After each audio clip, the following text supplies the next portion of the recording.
If you look at enough small cleaning businesses, residential or commercial, a strange thing happens. The problems start to look identical, not because owners are lazy, not because staff don't care, but because most of these businesses are built the same way. Today's video is not a list of problems, and it's not here how to fix it tutorial.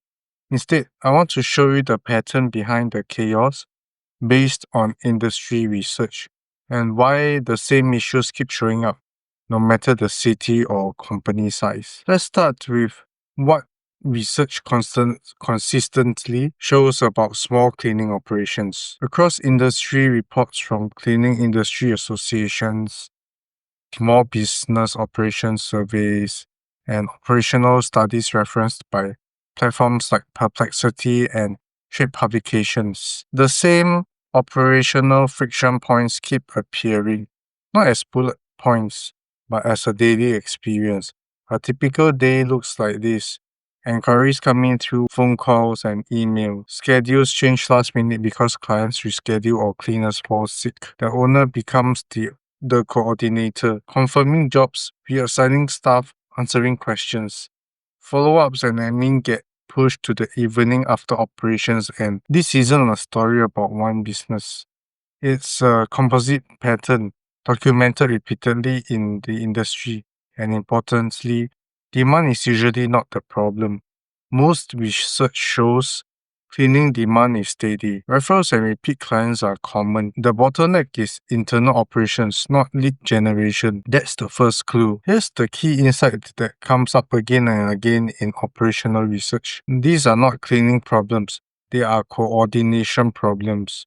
Studies on small service businesses consistently show that information lives in people's heads. Decisions are made reactively, processes are informal and undocumented, which leads to what researchers often describe as owner dependence. Not because owners want control, but because the business has no choice. When inquiries aren't captured consistently, schedules aren't centrally managed. Job updates depend on manual messages.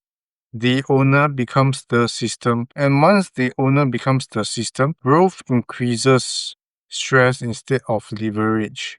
Hiring adds complexity instead of relief. Busy feels productive but fragile. This is why the same problems repeat across the industry, even in profitable businesses. Now, here's where most videos go wrong.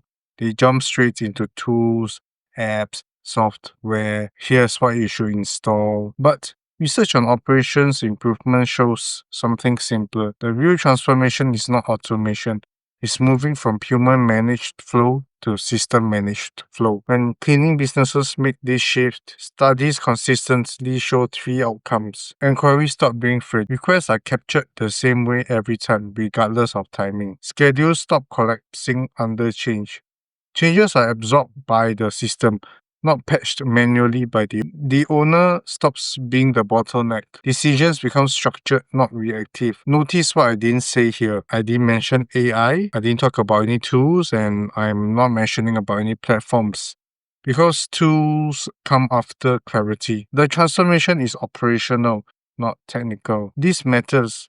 This way of thinking is not for owners who want another app, people looking for a quick hack, businesses that believe chaos is just part of the job. It is for owners who want predictability, fewer surprises, and a business that doesn't break when they step away. Research consistently shows that system-led businesses scale calm, not faster. That's the goal. If you're running a cleaning business and media, here's the next step. I offer a 30-minute operational walkthrough. No tools, no automation pitch, no commitments. We simply map where coordination breaks, where manual effort hides, and where clarity would remove stress. If that's useful, the link is in the description. If not, take the insight and apply it yourself. Either way, stop trying to fix symptoms, start fixing the system. Most operational problems in small cleaning businesses are not unique. They are predictable, they're documented, and they're solvable once you stop treating people as systems.